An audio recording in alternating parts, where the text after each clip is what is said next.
Here's looking at you, kid. I could have been a contender. You're tearing me apart! I'm gonna make him an offer he can't refuse. One does not simply walk into Mordor. The Force will be with you.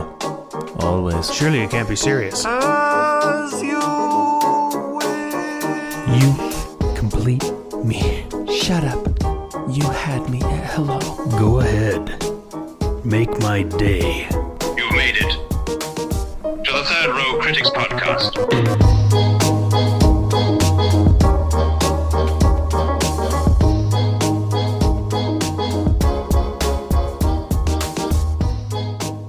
Yeah, we're gonna get scientific. As scientific as three dudes that have no credentials to be reviewing movies can possibly be. Oh, I got credentials. What are they? Science is all around us. Science is all around us is your credential. His credential is the research he has done for low-grade podcasts.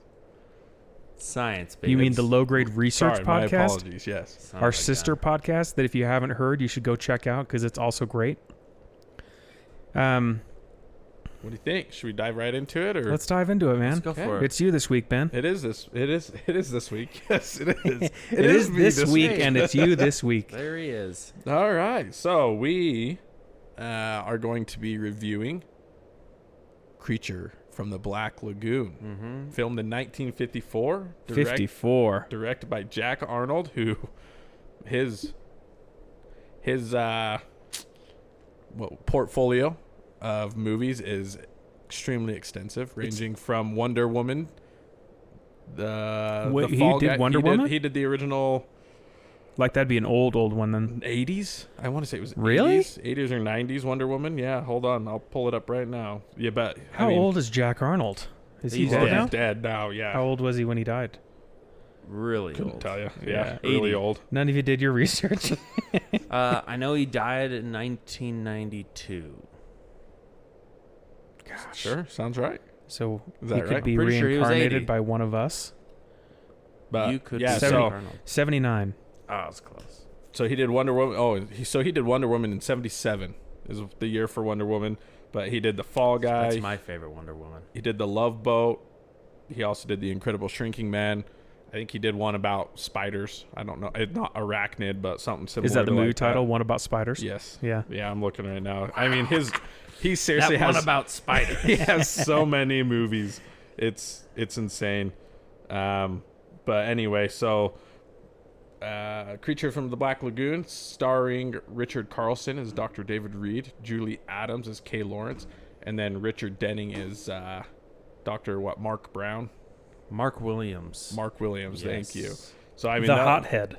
yeah, I mean, there's so many things to talk about or with this movie. So let's I gotta pull my notes up. It's all over the place on this. That's the one bad part.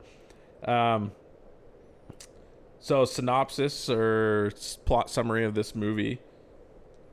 Oh, why can't I think of the name you call it? Archaeologists or wow. We'll go with I am archaeologist. struggling No, with yeah. that. They were, yeah, he was an archaeologist. Was he? Yeah. Yeah. Okay. Because he's like looking for bones and stuff in there and Yeah, so And they're a tropical digging in the dirt. island. Yeah, yeah. Or the Amazonian jungle looking for. Which is really You know. just Florida. It was Florida. Yes, They were in correct. Which, While they're on this expedition, they find a fossilized, I don't know, hand with gills on it. with webbing. So now Dude, did you do drugs before we recorded today? Man, I'll tell you what, I could not Holy moly. get a word out. But they discover some fossil of a hand with gills, so they're like, there's something out there, and that Yeah. they get an actual expedition together. would Go back to look for him. I would say it's more of a webbed hand rather than a hand with gills. All right, Yeah, the fair hand enough. doesn't I don't breathe think itself. it breathes through its hand. I don't know. I don't know. To be Half fair, the But I'm movie not the that is all- biologist okay, there. half the For- movie that is all we saw of this thing, and I think the hand itself. I does saw it breathing breathe. from his hand. to for Ben's defense, there's like if the hand breathed itself, it wouldn't be the 10th weirdest thing that happens in this movie. Correct. Especially with the Gill Man is his name, is the creature. So there's so many weird things going on about that. Anyway, so they go back to look for more of these fossils. While they're there, they find out that one of these what era did they call it? Long There was ago. this, but The yeah, prehistoric Devonian period. Yeah, yes. Which is like 65. I want to say Yes. 65 million years ago or something. This thing's old. Sounds about right. I'm But taking yeah, a shot from the dark. But yeah, so prehistoric era, this animal or this creature is still alive, and then they basically go on a hunt for this thing. People die. It dies. There we go. And There's then the summary. And then there's 2 more movies It after always this. ends So, in tragedy. yeah, the monster definitely dies and then comes back to life twice.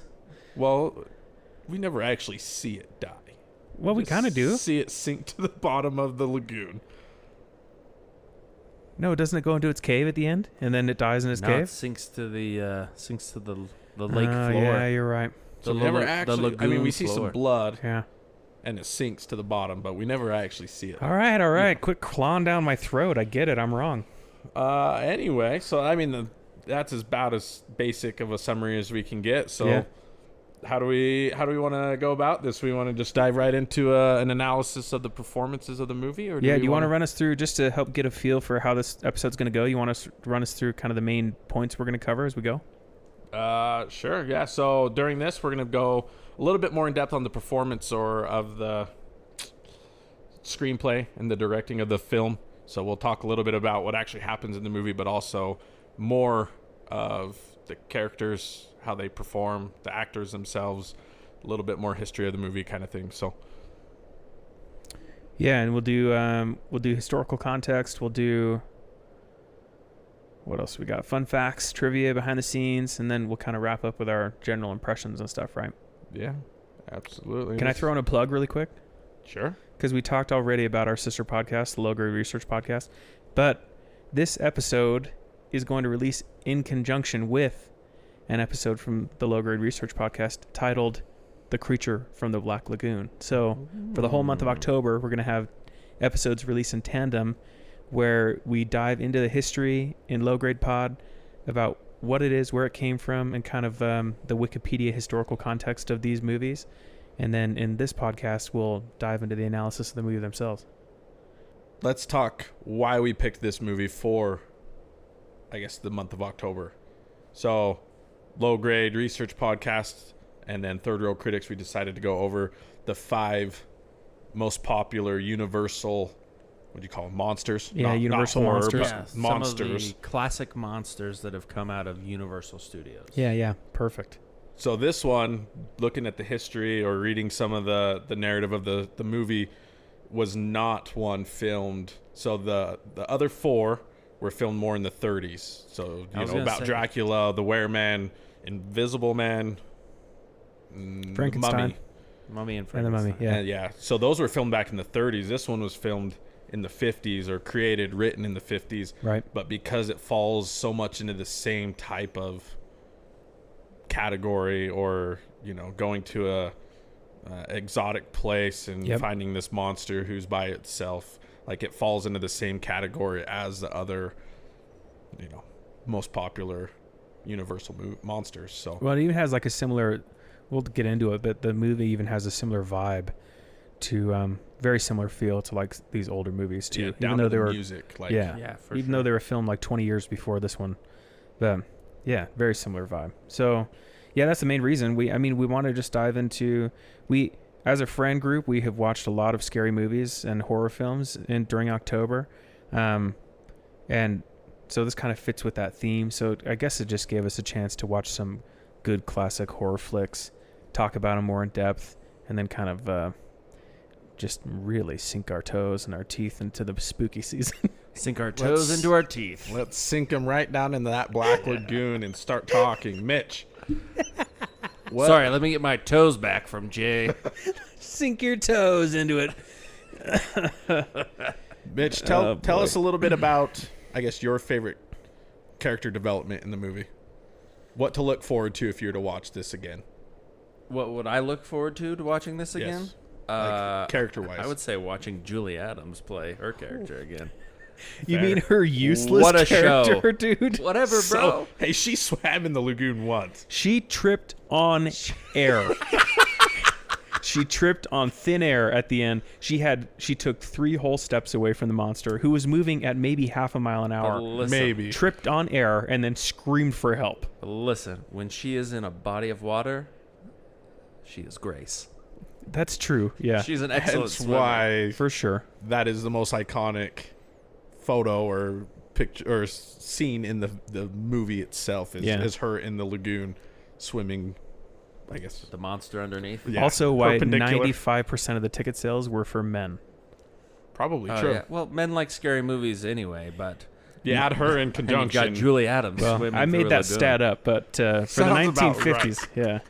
I did read somewhere that her swimsuit is like a white one piece, which for the 1950s was kind of revealing. So that was a pretty. I thought about that actually. Like for the time, Yeah. that was a pretty scandalous swimwear. At one point later in the film, she wears kind of this like backless top thing. Yeah. And again, it was like this was really pushing things for Right. the 50s. Oh, Yeah, so that's one of absolutely. the things I read. Like the movie, well, and maybe this I wrote this down in our fun facts section, I guess. But I wanted to know like what the general impressions were for audiences. Yeah. Because this is so not a scary movie by any standard we have At now, all. and so No. I was wondering if people actually thought it was scary, and it turns out people did actually think it was scary, but it was like secondary to that it was like so sensual and scandalous because of the outfits that they had going on there. So yeah, I thought that was pretty funny. I mean, super reflective of the time. The most scandalous G-rated movie ever made. Amen. Yep. But outside of her, probably my favorite character was Captain Lucas. Yes, right. That's who I on. wrote down. I wrote him down in all caps. Yeah. He is my absolute favorite He person deserves in all that caps. entire movie. Me too. I honestly have thought about being him for Halloween because I love him that much. His lines, his one-liners in that movie Oh, are he was terrific. amazing. I'd first mate any boat he was on. Amen. Dude, he skates through that. Let me read my note here. Which performance stood out to you? Definitely Krusty Lucas.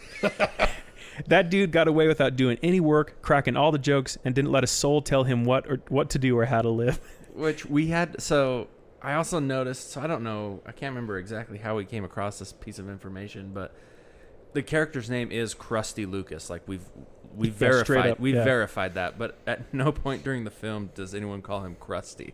Yeah. And I was like, how did we find that? But it is a verified fact. People in the film call him Lucas, and in fact, Captain Lucas refers to himself as Lucas. Yeah. Multiple times. Even I, Lucas, could not find it. Yeah. Yeah, he's for great. sure the best. All right, Jay, you got anyone else you want to add, or is he? I mean, No, I he think we're all stole the sold freaking on- yeah. show. And my favorite part with him is, so there's a hothead doctor who's part of the expedition, Mark, and Mark is like, everybody wants to leave because they've had enough run-ins with the monster by now, except for Mark. And Mark's like, nah, we're going to go get the monster because none of the other findings we have will matter if we don't have the actual monster. No one will believe us. And then everyone else is like, Lucas, let's pack up and go. And Lucas starts going. And Mark's like, you're not going anywhere. I call the shots here. And he says something like, oh, no. On a boat, the captain calls the shots. And then he's like, no, I call the shot. And he pulls a knife out and sticks it up to Mark's neck. And he's like, you want to say something, mister? With like a smile on his face while he's doing it, too. He's got a Why smile on would his you be face. smiling? Anytime he opens his mouth, he It's is the best. laughing or smiling. The first scene I remember with him towards the beginning when they get on the boat, they're heading towards the lagoon. You want to know what my sons say? They call this paradise, but nobody's ever come back to tell. And That's then right. starts Yeah, laughing or whatever. Everyone dies here. Everyone. I think I would agree though. Like, I don't know if you can get past how good the captain is in that movie. Nah, he's for sure. Watch the it best just for character. the captain. He's for sure the best character. Outside of him, I would say the way that they did the Gilman. Yep. So they actually had 2 people playing Gilman. So the scenes filmed on land were filmed in California. Scenes filmed in water were filmed in Florida. But the 2 Do you remember where in Gilman- Florida for extra points? I don't. I don't recall. Wallaka Springs. Wallaka? Wallaka? Shout I'm out sure to they say it Wallaka. different. In Florida, they probably say it like Wahoo. Bergenheimer Springs or something for how well they do stuff there. But it is We have very... to say it after you've just shotgunned a fifth. Yeah. while you're shooting a shotgun. But it's beautiful. Like, it's very clear water. I mean, it looks just like the movie except in color, obviously. color. But yeah, it's beautiful, beautiful place. I would totally go. I would love to go there. I'm sure the mosquitoes are horrendous, but it's really pretty. You saw the monster. With the gill man, he eats them. Yeah, dude. That nervous looking fish man. Can you imagine him breaching the surface of the water, just sucking down a mosquito? Yeah, that's like half this movie. Just like a fish. When he's not gawking at the female lead, he's sucking down mosquitoes. He's gawking at everything, dude. Anytime you see him, he is gawking. I wrote somewhere that he doesn't look scary. He just looks nervous. Truly, his face does not look mad or angry. Like, most monsters, they got that angry look. His is just, he looks like a nervous deer in the SpongeBob headlights, character. Yeah. But I just thought it was cool that they were able to do it so well, and you wouldn't even be able to tell unless they actually came out and said, "Hey, these are two different people." And They that did a kind really of thing. good job. And then the actors that played inside that were Gilman, they didn't meet each other for like 20 years or something like Really? that. Yeah. Yeah, At they some didn't- reunion 20 years later, they finally met for the first time. It was like, "Hey, I played you." yeah, they had like no interaction. The guy that swam in the water was like, dude, you walked so effing slow when you were on land. So here's my gripe with the land Gilman, is that he walks so slow, and he walks so just like straight up, like a human would. Yeah. He's supposed to be this A little hunched over at least. What do you want him to or just something. flop, supposed to be like do the his fish worm man. everywhere he goes? Yes. just flopping around on the deck. Watching Mitch A little authenticity. frantically smack the chair he's in and then realizing that he's not going to I don't pick know it if up you're on gonna hear audio. that. But yeah, he's just kind of like walks straight up, like with great posture, just down the side of the boat. But yeah, he could have put a little more into it. Yeah, that's true. But then on the flip side of that, the man that played the water version was terrific underwater. Very graceful. I was thinking about filming these scenes underwater in the 50s, and they did an incredible job. I read more about that. Yeah, did you guys too? Oh, I was gonna say, yeah. How they did that? Should we save that for our Yeah, let's do cinematography? it. I agree though about the Gilman. I mean, in terms of his performance, I agree. I think that the underwater scenes were really well done. I didn't really think he was scary at all. And my note says, I thought Gilman was completely not scary at all. In parentheses, I told Annie I thought he was just horny. The costume was one thing, but the slow movements and the clunkiness added to the sense that you could really just get away from this guy super easy. absolutely. Push him overboard. Yeah. I thought the costume was cool, though. Like, they did a really good job. Yeah, Like, fantastic job. It was very detailed, and yeah, they did a good job with it. I hated that. I mean, I understand why, because it was 1950s, but I hated that his eyes didn't move at all. Yeah. So you could tell that his eyes were just hard plastic that were part of the mask. And they were like, maybe it's just me, but I don't feel like they looked quite the same direction. I feel like they looked like They're a little cross-eyed. no, the opposite. So they just kind of like looked outward a little bit. So when with the like just like a fish. That was actually probably intentional. it probably was, but with like the anxious look and like how it just looks like he has no chin and he's just like got a weird worried look on his face with outward looking eyes. It just When he's in the cage or whatever, after, like in Yes, the boat or the whatever, bamboo and he's cage. looking up every time they show him. I'm like, man, I would laugh so hard. dude, I I wrote would be creeped out. that's the scariest part of the movie. You were just walking past the props, and you forgot he was down there. And he's just staring up at you. I'd jump. So we're talking about scenes, like performances and scenes that stuck out to us, right? Yeah, for the beginning for part? this part, yep. Because I have a massive gripe with this movie right out of the gate. So there's like an older doctor who's kind of manning the camp that's next to the Black Lagoon. Didn't he find the original? He found the hand, hand with, that they according found, to Ben, yeah. that had gills, and so they've Dr. got. Maya, M-A-I-A. How would you say that? Sounds good. Maya. M-A-I-A? Sounds, Maya. yeah, sounds safe. Maya. But he finds this hand, and then he's got like two, I mean, for lack of a better term, interns that are living at this camp with him. He's got two Luis. locals. Yeah. Luis. And so he's like, you guys stay here. I'm going to go find help, and I'm going to be gone as long as it takes to find more resources. We'll be back. And so they leave, and then while they're gone finding resources, these two dudes get murdered by Gilman straight up, like kind of horrifically. And then, Not kind of. yeah, like horrifically. It's Yeah, like brutal. their faces get smashed in. I mean, it's the 1950s, so, it's not like a Kill Bill movie, but you get the gist. So, okay, so here's my gripe. So then the party comes back, and there's what was it, like 4 doctors, and then Kay, and then Krusty Lucas, and then his boat hands. Yep. So probably like 8 people. And then they roll in here, and they see that their camera is completely destroyed. This big tent that everybody was staying in is just completely torn to the ground. And then they're like, oh no, Luis and this other guy, they're dead. And then they're just like, okay, back at it. And Back to the boat. Just back it, let's crack on. It's like, in real life, wouldn't the entire thing be ruined if you found 2 dead bodies and you didn't know what killed them? You'd be like, no, I'm never coming back here again. It's not worth any amount of money. The whole thing's put on 100%. We got to get the police involved. They were just like, well, watch out for jaguars. Yeah.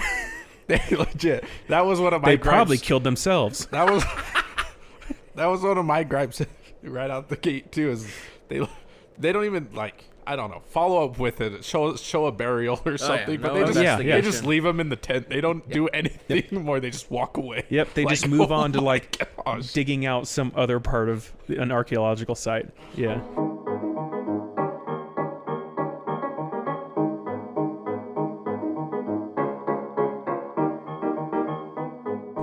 I don't want to move on to directing aspects yet. Mitch, any scenes that stuck out to you that you want to cover? None that we haven't already talked about. I've got one more, actually. Okay, I'll go, and then we'll go to you, and then Please. we'll move on to directing. Goes back to the same scene where he busts out of the cage they have him trapped in, and it's just Kay and that doctor. Yep. I don't remember. I just been calling him Dr. Wet Noodle because Dr. Wet Noodle. he just had a pulse and a heartbeat, a pulse and a heartbeat in this movie. My question on this aspect of it is, does Gilman have some type of chemical on his hands, or all he does is go up and he grabs the doctor by the face, throws him to the ground, and then everybody gets back and they have him completely bandaged, nothing left of it. He's got nostrils to breathe out of, everything else is covered, and they're like, we don't know if he's gonna make it. And it's nothing happened to him. Is this the same part where they hit Gilman with the lantern? Yeah, and she combusts into flame. Yes. Yeah. Like a fish. Yes. Just bursts into flame. That's how he doesn't. That's why the doctor doesn't just die, is because she hucks the lantern at him, busts into flames. So he probably got burned. That oil probably splashed on him. Yeah, that's probably true. Why is he all of a sudden in bandages? Yeah, you got thrown to the ground. Which I love. Does that mean you're going to die? I love this movie being true to the era. Anytime someone is injured, their face is bandaged. Yeah. Mummified. That's the only way you can show an injury. Their entire body looks like it's crumbling. He lost his foot. We'll have to bandage his He got a entire small face. cut, and now he looks like a leper. But he just the monster just kind of grabbed his face and then pushed him over. Yeah. But next thing he you know, almost he's died. Yep. We don't know if he's going to make it. He almost lost his face. What was your other one, Jay? Well, so I guess the last scene that stuck out to me, I really the David and Mark, which are they're two of the main characters. They're 2 doctors on this expedition, and kind of Mark is, I guess, kind of a antagonist in the movie, A little bit. and then David's kind of like the main protagonist in the movie. So it's like Mark's the one that gets blinded by the greed and fame. Yeah, right. Whereas it's David. David right, is focused on the logic, and he wants the science, and he wants to save people. and he wants to save people. At a certain point, he's like, "This isn't worth it. Let's go." You know, Mark's the one that got the knife held to his throat by the captain. So. Krusty Lucas. Anyway, they're really at odds pretty much the whole movie, and then they really get at odds and have a fight. But the fight is David punches Mark twice, and then Mark just hangs his head in shame, and David moves on. Yeah. And I watched that and I was like, what a realistic fight. We see 100%. we get spoiled with Marvel and the Avengers and all, or spy. Everybody has a black belt in karate and they all know how to do everything, and everyone could be a MMA fighter if they weren't an actor. And then we get a movie like this with 2 old school Coney Island fat strongmen in a 1950s movie, and it's 2 punches, the fight's over, and we've settled the debate. Which I think that fight should have gone the other way. Mark was a lot bigger than David. Absolutely. It's not the size of the mark in the fight, it's the size of the fight in the mark. It's the size of the fight in the David. Yep. Marvel makes these scenes 20 minutes long for fighting, where what do you expect when you get 2 archaeologists? Maybe a couple slaps to the face and then they move on. Right. But all right, let's move into directing. So I think this is what really brings us back to why it became a monumental monster in the Universals, because of our director and the way it was, I guess, done. So, like, what did he bring? I guess, yeah. What did the director bring to the film that you enjoyed, or did you just not like the way he directed it all? No, he was terrible. Mitch, take us away with directing. You said you hated the way he directed. No, the director is fantastic. This is we talked about, this is a Jack Arnold movie, and he's known for a lot. He worked for Universal for a long time. And I think they've still got his head in a box on ice.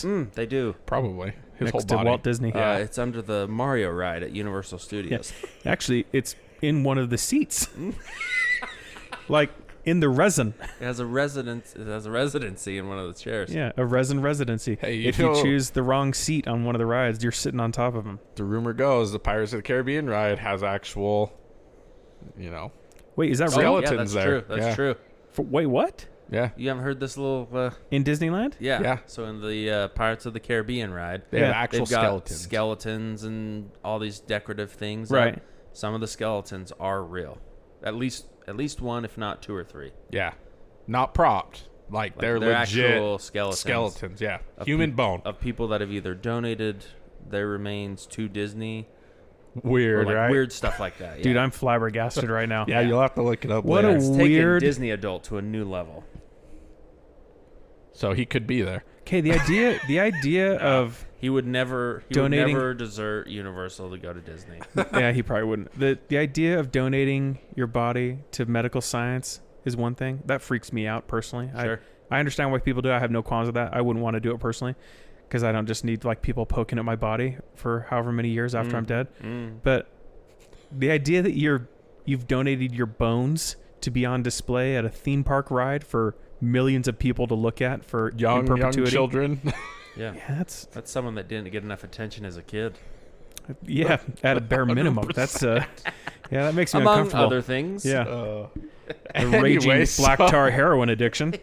Back to Jack Getting Arnold. back to Jack Arnold, but I do What were we think talking about, Jack Arnold? kind of what we talked about before with the performance of Julie Adams, and kind of like the scandalous outfits she wore for the time. Like, I think this was him taking some risks and kind of pushing the envelope for the time. So, and it obviously paid off because this movie has, is still relevant. It's a classic, right? So I think he did a great job, and he called some good shots for this movie. 100%. I think that, like you said, though, is the movie does still have relevance. Oh, absolutely. Absolutely. Anyone who publishes an article about, horror stories or horror films or whatever, this is going to be one that gets added to almost every single list. Yeah, for sure. As far as changing the dynamics of Hollywood or making horror, an upcoming thing. Yeah, for sure. I do think, I agree with everything you said. I do think I've got a problem with, I generally speaking have a problem with how women are portrayed in most movies, especially horror films. But like, Kay is she's like such a weird dichotomy because she's gritty and independent and like smart and tough in a lot of the movie, but then, like I said, trips on literally nothing and turns into a damsel in distress at the very end. And I know that it's like a cultural thing too, but a lot of time it's like, okay, you stay behind. All the men, like when they find out that the monsters completely destroyed their camp, they're like, you stay here, and the menfolk are going to go find out what happened or whatever. So I don't know. I think she was used as primarily like a sex symbol in this, and still had to fumble through some of those tropes of just being a damsel in distress, which is kind of a bummer. Well, they had to have the romantic The romantic interest. The love square. They had Mitch to just have threw the up. romantic interest in it. Which The love square, not the love triangle. exactly. It was a square in this it's movie. A triangle Yeah, no kidding. between Anytime everyone on the boat. Anytime you get Krusty Lucas involved, that love girl's That's bigger, a love baby. hexagon, baby. Yeah. You think about it, Mark, David, they both loved her. Gilman loved her, and then Well, that was what. That Well, was I think part of Gilman her just role. wanted anything that moved. that's fair. Yeah. That dude I didn't see him go he after didn't seem to David have that any same issues. way. Like, that's because we didn't watch long enough. He's a fish with needs. You didn't see the cutaway scene after the credits? David goes back. Just David. Rubs Crisco all over his body, sits out to tan for a long while, and then it's a long, drawn-out affair with the fish. Yikes. That's the prequel to Shape of Water. Don't you know? Yeah, I mean, in terms of directing, I did actually write some real notes, but I really thought that the underwater scenes were super cool. I wrote down that I always feel like every time I watch a black and white movie, it's kind of a weird, like... Because there's very few black and white movies that are filmed now, and they do it for the aesthetic of the thing, right? Mm-hmm. But you watch old black and white movies like this. This is filmed 1950. I think it was filmed 1953, released 1954, and so every time I watch a black and white movie, I almost feel like the scenes are sharper and what's being filmed is very clear. You know what I mean? Mm-hmm. Which I don't know if it's just the black and white or what, but I don't get the same with color movies of the time. But, yeah, so like the scenes underwater were especially clear, and they did some stuff that we'll talk about later to improve how stable those scenes were. But those scenes were cool, but the monster scenes were very clear and sharp. Like the cinematography in it was very, I don't know the word I'm looking for, digestible, I guess. It just is strange. It's just strange to watch an old movie like this and feel like everything is very sharp. You know what I mean? That's fair. Yeah. I mean, we have to go look at it as a 1950s movie, obviously. CGI and everything like that has changed the way directors do stuff, but I think he did a pretty good job at, he kept interest, or kept everybody at interest the whole movie. You can't really expect something to happen because it's not what you expected, kind of thing. So I think he did a pretty good job at that. I do think there's something to be said too. I mean, we talked about a little bit about this before we started recording, but like the ingenuity of these old movies and these old directors and stuff to try and find ways to do cool effects, I think is so awesome. Because you don't have any CGI in here at all, and so it's just like figuring out really like ingenious ways to make the monster do a certain thing or have a certain effect come on the screen, right? Yeah, absolutely. Let's move on to screenplay, and we'll kind of discuss, I guess, the score, so our soundtrack, sound design at the same time, because I think it goes in a lot to the screenplay with how they added the effects of sound or music to each scene to make it scarier or to make it, mellow or whatever you want to call it. So I don't know. I think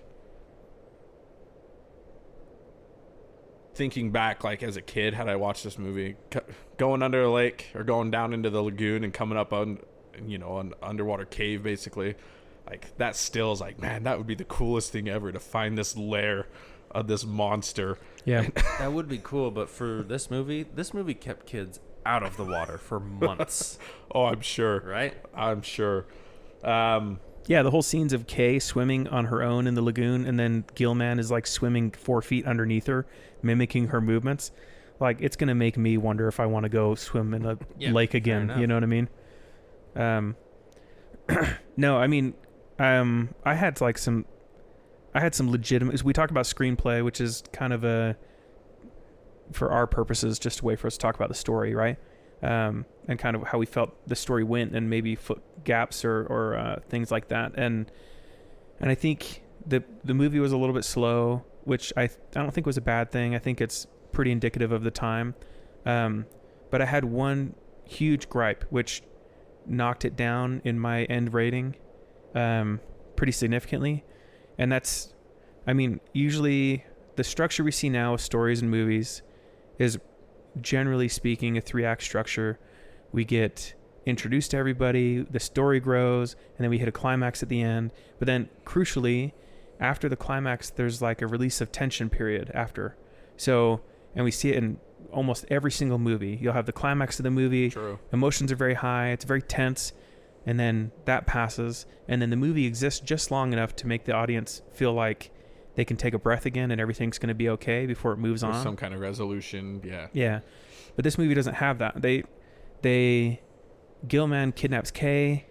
They go and get Kay back. They shoot Gilman up. And then we watch Gilman die. And then the movie like straight up done. Yep. So the release of tension is like maybe the amount of time it takes Gilman to die, which is 30 seconds. Yeah, as he floats to the bottom of the lagoon. Yeah. Yeah. I felt like that was a pretty typical trope for the time. Yeah. One that left me very unsatisfied. Yeah, for sure. Because That's what that- it does, right? Because you are just it's almost like the director's like, well, there you go, folks. Deal with it on your own at home. Yep. You figure out how to deal with the emotions of this. You figure out how you want to cope. Yeah, for sure. Well, I mean, they made more movies. So do you think that was their way of trying to like leave that cliffhanger? Because nowadays it's done completely different to where you're like, there's another movie, but this one it's like he's dead, or was it they didn't know if they were going to make enough off the movie to budget for another, and so they ended it to where you're not sure. I thought about that actually when that scene happened, because we already know what does happen. They made 2 more even worse movies after this, and so I did think maybe they did that intentionally to leave the door open for them to make a sequel. Yeah, I don't know. I think I'm very sorry, but I think I disagree. I think that they made this and then it was like, let's put a button on this thing and cross our fingers that we're going to get paid. So I'm not sure that they knew anything was going to happen. Oh, I mean, that's fair. And you look at, I mean, you got to look at inflation and everything like that. But box office on this was like, I think it's 1.3 million or something. Like, you know, That's total. Wow, that's great gross, for them. Or Yeah. not box office. Total gross income off the movie was 1.3. Did it say how much So- the budget was? They estimated. No, I wish. Gosh, I wish I'm sure it it had was. the estimate. I'm sure it was yeah. crazy low. I don't know. Those suits, they're probably pricey to make something like that. The Oh, Gilman for sure. suit, Yeah. you Well, know? no, we talked about that in the low grade research podcast. I know think, it was 13,000 or something like that. Is that what it was? Yeah, I think at the Some time thousands it of was dollars.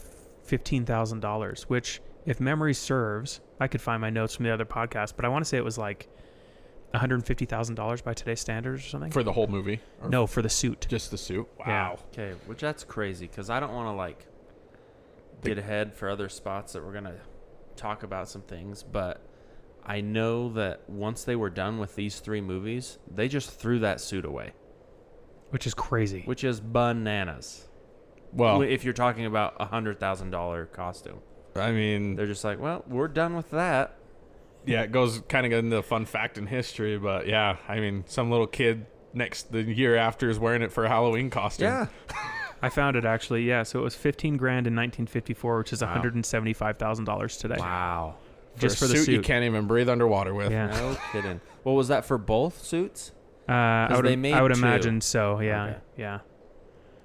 I mean, that's crazy though. That you think about that, that's half a mortgage of a home Okay. for a suit Yeah. that they threw away. I They do just have tossed- other. So I did do the conversion for the worldwide gross.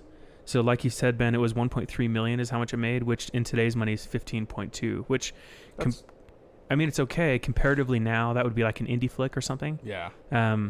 But they also didn't have the capability for movies that have the gigantic draw that we do Right. now. You know what I mean? So, No, I Absolutely. feel like this one I think was... it probably did really well back then. yeah. if Well, it I did well remem- enough to get 2 I more say movies. If I remember, it was one that didn't do as great out of the gate, but it stuck Over around time. because it became such a iconic film for Universal. You know what I mean? Yeah. Which kind of goes into our next topic on the history and the, I guess, the cultural impact it had. So let's dive into that. Should we do that right after a quick break? Yeah. Yeah.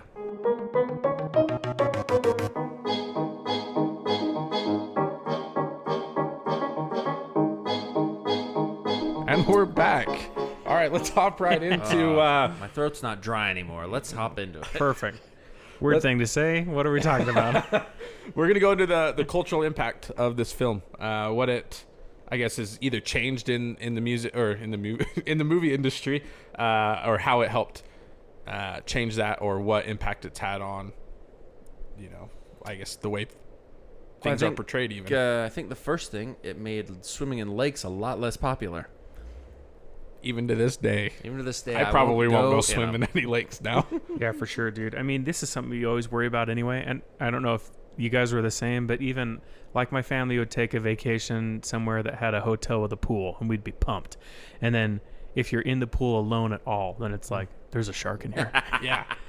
All This the thing's time gonna as a kill kid. me. That was like, I mean, Water's I crystal clear. I imagine- can see everything. I imagine Yeah. this movie had a similar effect culturally as Jaws did when Jaws came out. So I remember Absolutely. my mom talking about when Jaws came out in the 70s, and she said that her sister wouldn't take a bath because it was a body of water, and she was just like too nervous about Yikes. it. So she would only shower. And I was like, that's insane. Have you seen Jaws, Mom? Well, I mean, I read that article about this movie, and that was part of the reason why this movie made it so big. It's not necessarily scary, but at the same time, when you're alone in a lake or Yeah. a swimming pool, I mean, it's the especially a unknown. lake. Yeah. It just you kind know, of planted that idea in the back of your head of like, there's could be something under here. Right. Exactly. Well, and if you're in a lake or a pond, you get seaweed or whatever you want to call it, and it's moving around. It touches your foot. You're like, I got to get the heck out of this place. It's you Gil know? Man grabbing my ankle. Even previous to this, I mean, a few weeks ago, we were hanging out with my in-laws. We rented a boat up at Deer Creek, and we were like pulling a tube and having a good time. And I've got an uncle-in-law who was just trying to see how many people he could waste on this tube. He was Nice. driving the It's boat. the only way to do it. It was awesome. But at one point, I got flipped off this tube, and then I'm waiting for the boat to come back around, and like, I wasn't scared because I'm a Sure. grown man, but the thought You were scared. definitely crossed my mind of there's a lot of space beneath my feet to the bottom of this lake. Well, anything could be in here. And Who then the boat knows? picked me up, and then it was fine. I wasn't scared anymore. But yeah, if I'd watched this movie beforehand, I wouldn't have gone out in the water. That's fair. The only other thing I wanted to add on the cultural impact is, if you think back to the 50s, this is, I mean, right at I guess right after, really, of all the huge archaeological digs out in Egypt and other places in the Middle East where they're finding these awesome treasures and stuff. And so I'm sure just that time period alone had that huge effect on the writers and why they decided to find a fossilized That's fair. That's hand. why they decided to set it up as an exploration rather than like something completely different. But then there's also this monster that's... Yeah. I mean, nowadays you could probably get rid of the entire archaeology department at most universities. But back then, in this time period, with all those digs they were doing, like, I'll bet every kid was like, I'm going to go to this university. I'm going to become an archaeologist. And like, If you're a person out there who currently practices archaeology or wants to go into it, this podcast doesn't advocate for your job not Get existing. a real degree. Just Ben is advocating for that. they don't make enough money. The views expressed by the individuals on this podcast are their own views. Yeah. Like drunk driving. Like Mitch thinking drunk driving is not that bad. I mean, see if you're good at it. But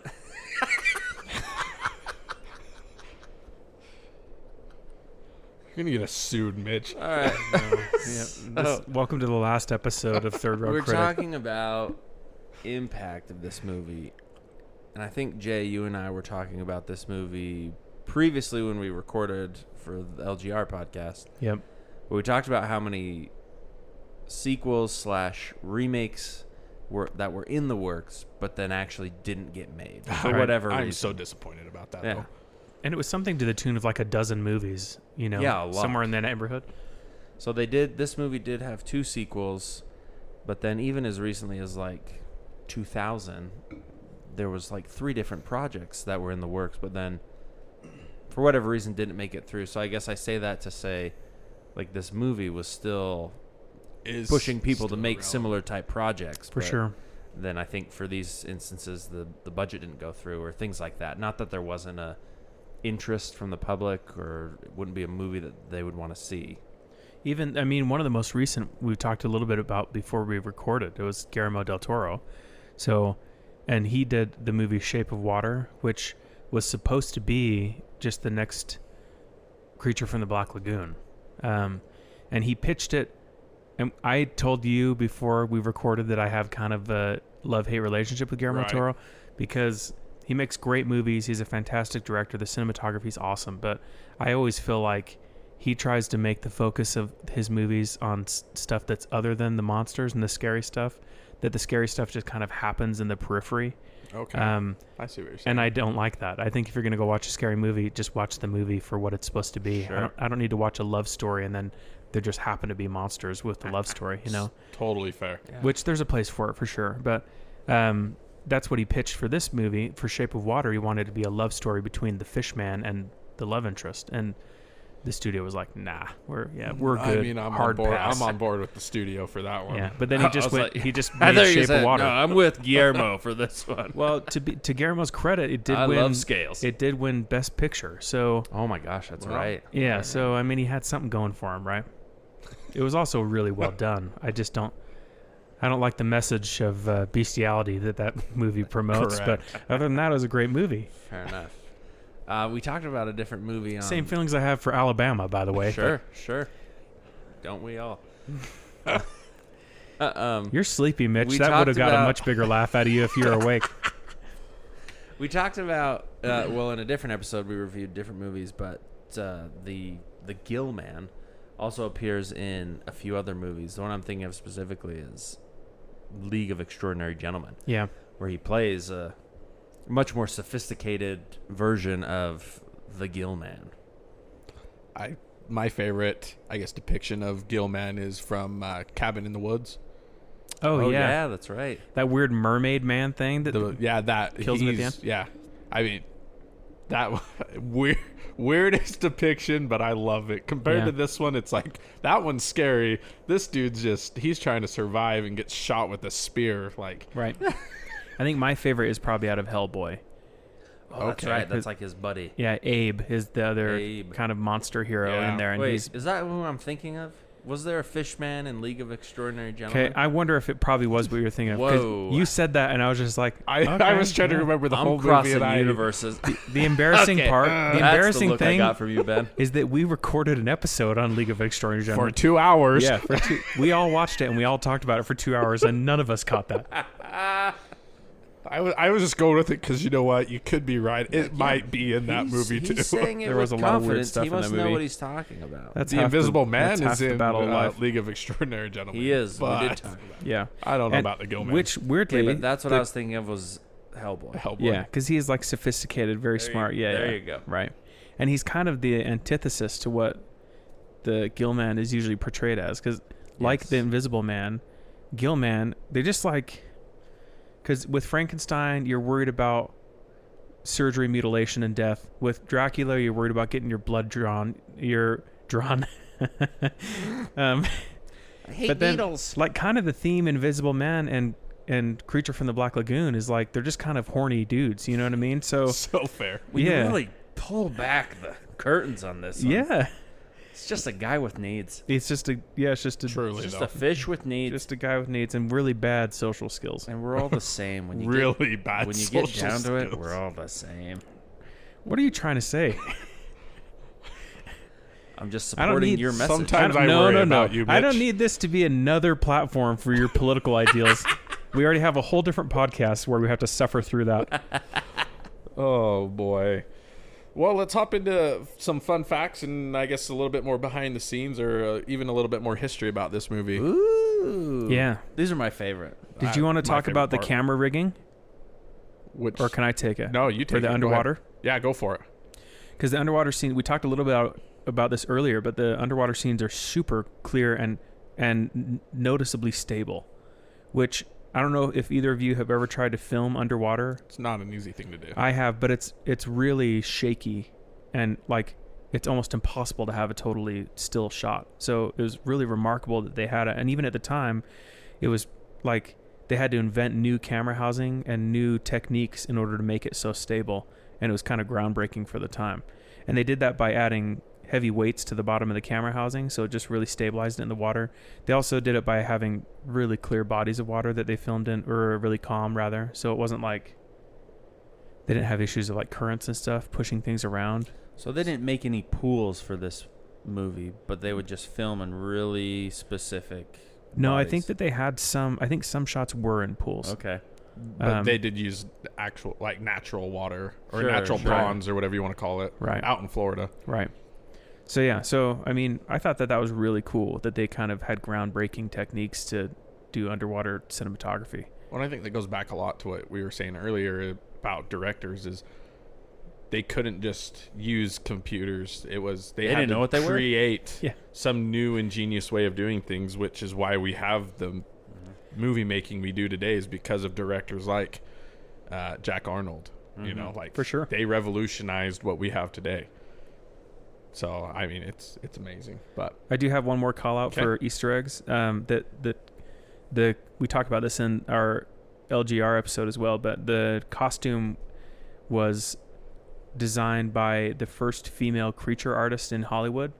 Oh, cool. And her name was Millicent Patrick, but credit was taken for like decades by the head of the makeup department at Universal Studios. His name was Bud Westmore, but he basically was like, yeah, I designed that whole costume and like all the accolades should go to me. And then finally it came out, and so she's getting like the credit that she deserves. But just another tidbit that women can do things too, and they can design really cool stuff. In fact, they do quite a good job. Quite a good job. What a novel idea that history has suppressed. While we're talking about the costume, we kind of talked about how the original costume was just thrown away after filming these movies. Right. So to lead on to that, it was picked up by a janitor at Universal Studios who found it in the dumpster. Really? And then, as you said, Ben, he was like, you know what? This will make a great Halloween costume for my son. And so he just took it home with him. That's the best Halloween costume of all time, dude. Right? But then they went on and sold it for some like thousands and thousands of dollars. Yeah, years later, they were like, you know what? I'm glad we ended up with this piece of memorabilia. And they sold it for a huge number. Yeah, No I can't remember kidding. who bought it, but they spent like $100,000 on the costume from this kid. Score, dude. And you Yeah. got to wear it for Halloween? Right. That's a win-win. That's literally the best case scenario. I think all of our fun facts are kind of going back to the costume. So I was reading great costume. I was It is a reading great in on costume. it. So I don't know how to say his first name, but Browning, Gillman in Water is what they have him listed on. Oh, yeah. on Riku? Yeah, Ricky? something like that. Probably Ricky is what he goes by. Ricky for short. But when they cast him for the role, he had to be able to hold his breath underwater for over 4 minutes because there was no room in the suit, or they didn't want to add oxygen tanks. And this was part of Jack Arnold's ideas, because any sea creature that has gills, you're not seeing bubbles come up immediately. Like, he wanted to have it to where the gill man is underwater and there's nothing coming up, no bubbles, so you didn't know it was there, and it could just pop up out of the water. Yeah. And so he had to be able to hold his breath for over 4 minutes While to film swimming this. around? Yeah, Yeah. while swimming That's around. unbelievable. Well, he was apparently a professional swimmer. Yeah, that's why. So main he- reason he was casted. Yeah, I think that's But- why he was hired. Because, like, can you hold your breath for a long time? Well, and I can't. I mean, you see that for the time and the technology that they had, I cannot imagine that suit was made of like super flexible, Sure. very breathable, easy to move in material. You know When what I you mean? watch the hand come through the tent or through the window, nothing moves. It's just Well, and I think those are two different suits still, right? Because the one on land is different. Yeah. But even still, I mean, either Especially one of for them I swimming, can't imagine though, yeah. moving in well, but swimming in that, powering through the suit itself while you're holding your breath for 4 minutes and making it look like it's all fluid and it's supposed to look Pretty like it's incredible. amazing. a pretty So significant shout out achievement. to Ricky Browning. Yeah. Raquel Browning. I thought it was funny because they put such an emphasis to the detail in this movie with not showing the gill man breathing and releasing oxygen. But then in the I read about the that. sequential movies, they're just like, you know what, forget it. Like no Oh, one's really? noticing that. Yeah. They put zero effort into hiding. So it's air just bubbles everywhere? Yeah, just bubbles like coming out of the mouth of the fish man. Wow. Well, Yeah. way to just abandon one of the core tenets of what made the movie I know, good. right? So that's the thing with sequels. One of the other ones I read about was Mark and David. Anytime they put on their scuba equipment, I don't remember which one, but one of them always had 2 oxygen tanks and one of them always only had 1, and that was to differentiate them for the director while they were really? underwater. Oh, Yeah. smart. Like Oh, one I of them didn't was know that. blonde, so if you looked close enough, you'd probably be able to tell. But Sure, but it's a you black know, and white quick, movie. Everyone's quick blonde. look, you always know which one is which. And I don't remember which one had 2 and which one had 1. But Right. I mean, just those little things to, show the difference is pretty cool. That is So, pretty cool.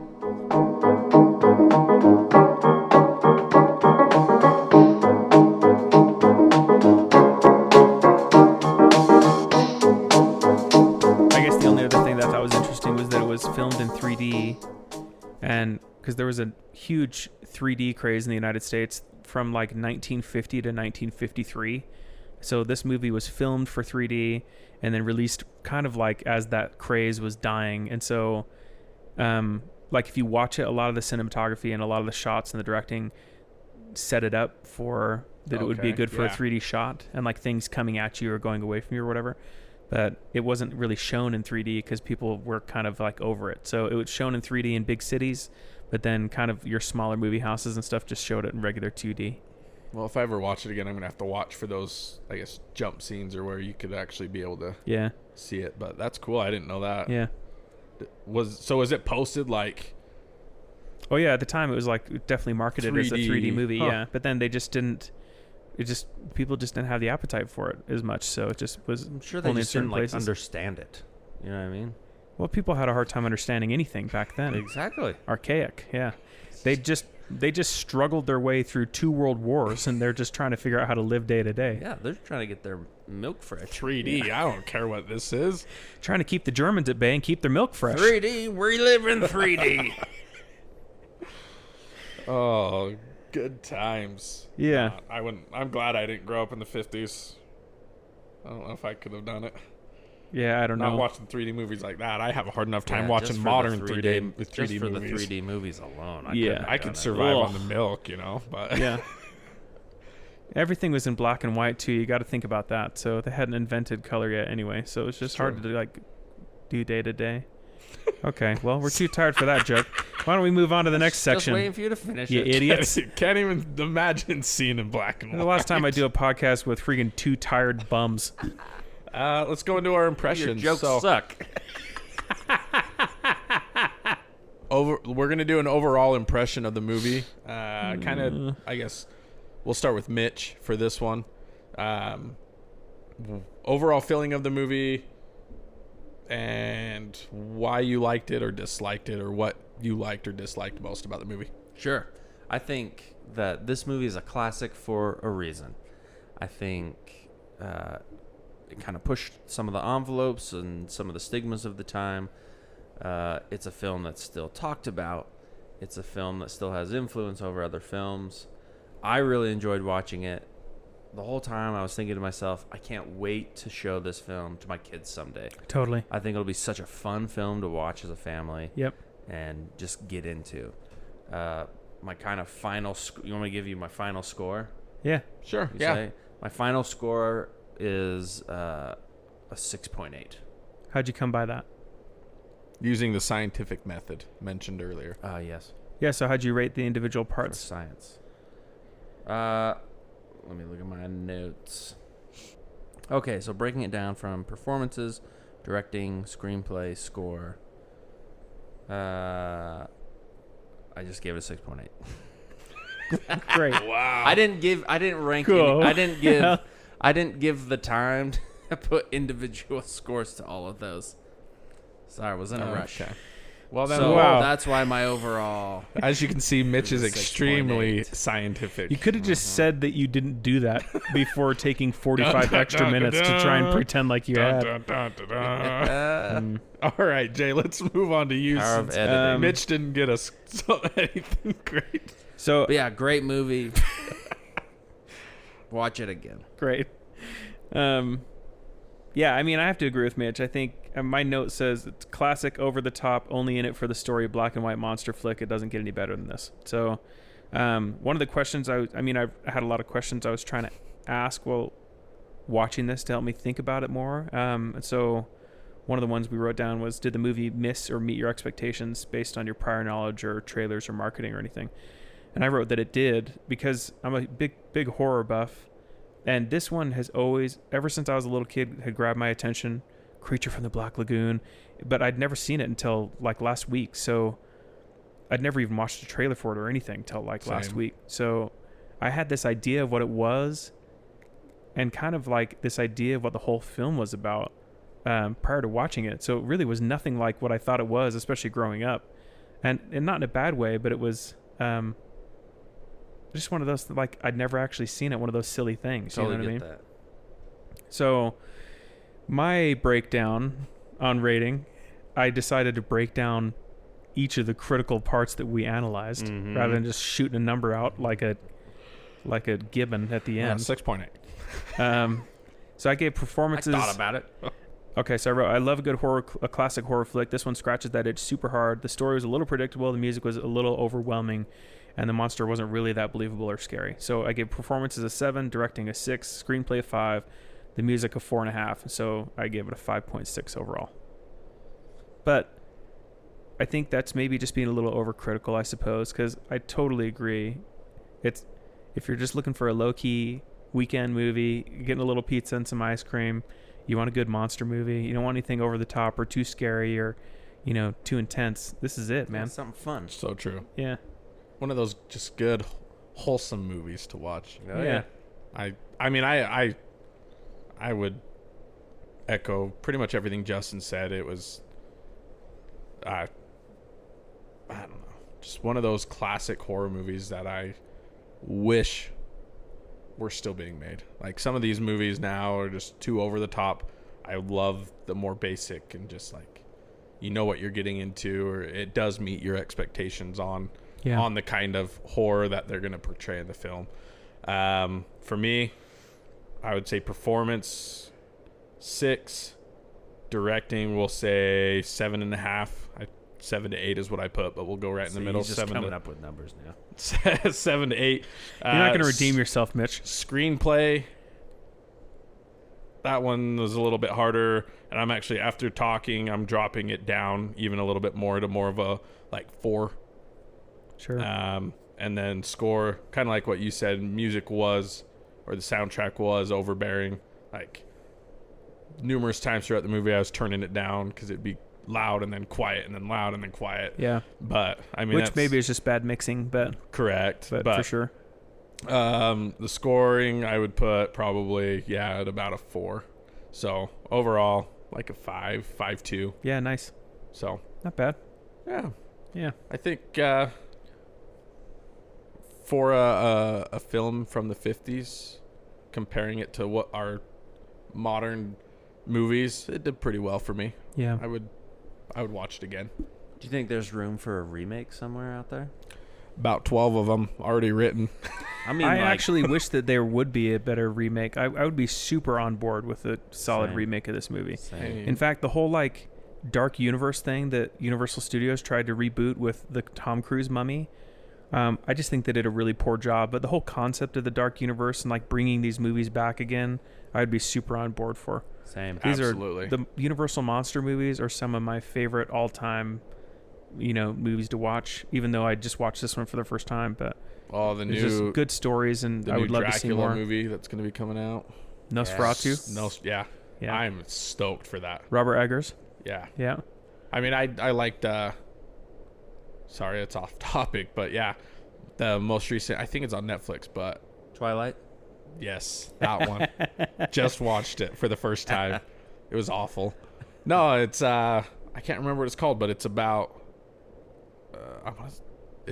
Dracula, but I can't remember what they call it. It's like, Wait, is that on Netflix? I think so. It's that 3-part. I think it's called Dracula. Is it called Dracula? Yeah, and it's his kind of the origin story of him coming to America or whatever. No, not that one. It's the one where it's over in Romania, Transylvania, goes into the cave, it's a king, goes into the cave where Dracula lives, gets bitten or possessed. Are you by talking about Dracula. Midnight Mass? No, let me look. Oh. Because that one's great too, actually. If you haven't can't seen remember Midnight what it's Mass, called. have you seen that? Yeah, I watched it with I think with you last October. Oh, did we? Yeah, I think we watched that as part of our No. It's a TV show. scary movie kickoff. Is that not the one that's small town New England? Yeah. Yeah. I watched Okay. that. Yeah. Okay, I think no, it's Pacific Northwest, Dracula but yeah. Untold. Okay. Have you seen that one yet? Oh, yeah. Okay. No, because they haven't. told me Yeah, about I it. know the one you're talking about. I actually enjoyed that one. Awesome concept of Dracula, but they need to keep making stuff like those. No, the one that I was talking about was... Yeah, it's on Netflix. It's called Dracula. It's a 3-part series, but it's really good. So it's just Dracula, made in 2020. 3 episodes. Count Dracula legend transforms to this new tale that flesh out the vampire's gory crimes and bring his vulnerability to the light. But really, really good. I really liked it. Do you see the last voyage of the Demeter? Yeah. That one was good. I like that one too. That one, yeah. Anyway, so what movie are we doing next week? So next week is Mitch. Mitch? Do you remember what Which it is? monster are we? Continuing on with our Universal monster theme, we're going to talk about The Invisible Man. Another movie, coincidentally, that I've never seen before. Same. I have not either. Should we watch it together? That could be fun. Little movie night while we hug. Okay. Ben's in. Yes, please. Sweet. Invisible Man, next one. So that's Invisible Man 1933 if you want to watch it before you hit that episode. So where can they find us if they want to know more? Find us. Oh, Mitch, go ahead. Oh, well, check us out on social media. You can hit us up on our Instagram at Third Row Critics. Drop us a DM. Comment on our posts. We'll respond back. Or you can email us at otherbrothersstudios at... No? No. Oh, I thought that was our email. We get this wrong about 50% of the time. No wonder no one's No, writing you us. can send us an email to hello@otherbrothers.studio. Yep. And we'd love to hear your feedback. And that's anything. If you'd like to see us talk about a certain movie, if you're really excited about a show coming up, if you don't like something that Mitch does while we're recording, we'd like to hear all of There's it. a separate Mitch, email though. for that. Yeah. It's just too much. It's just Mitch sucks at otherbrothers.studio. Which, coincidentally, we get a lot of emails for. So people are definitely getting that one. We'll be starting a new show. It's called What's Wrong with Mitch? I've already got the jingle. Yeah, we've already got What's episodes wrong with planned Mitch? through What's wrong 2028. with Mitch? Daily releases. Daily release. Life of Mitch. Through 2028. We'll be going live in April. Yeah. Anyways, thanks for tuning in. All right. Thanks, guys.